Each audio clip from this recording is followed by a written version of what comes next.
एकच विद्यार्थी 10-10 क्लासेसच्या जाहिराती झळकतो।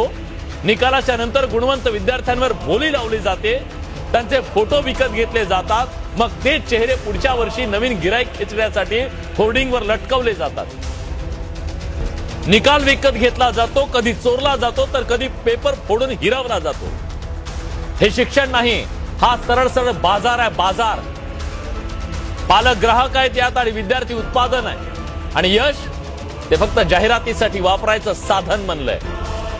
घोकंपट्टी, test series, cut off, rank, pressure, तुलना या सगळ्यामध्ये पोरांचं बालपण गुदमरून मरतंय। कोटासारख्या शहरात विद्यार्थ्यांच्या आत्महत्या वाढतायत आणि आपण अजूनही यशस्वी करिअरच्या जाहिराती पाहून त्याच्यावरती टाळ्या वाजवतोय। गरीब आणि ग्रामीण भागातले गुणवंत विद्यार्थ्यांची अवस्था अतिशय भयावह आहे, भयावह। शिक्षण हा घटनात्मक हक्क आहे, पण तरी दर्जेदार कोचिंग हा पैशाने विकत घ्यावा लागणारा माल आहे।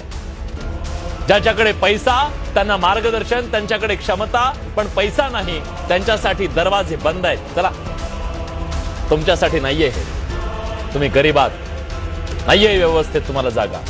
त्यामुळे प्रश्न आहे की हा देश आज खरंच गुणवत्तेवर चालतोय की पैशांवर चालतोय?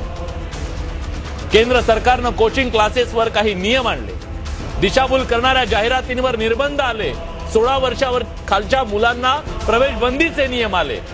पण प्रश्न आहे, केवळ नियमांनी हे सगळं थांबलं नाही, कारण ते फक्त कागदावरचे नियम आहेत। प्रत्यक्षात खासगी क्लासेसच्या हातात हात घालून व्यवस्था मलाही ओरबते।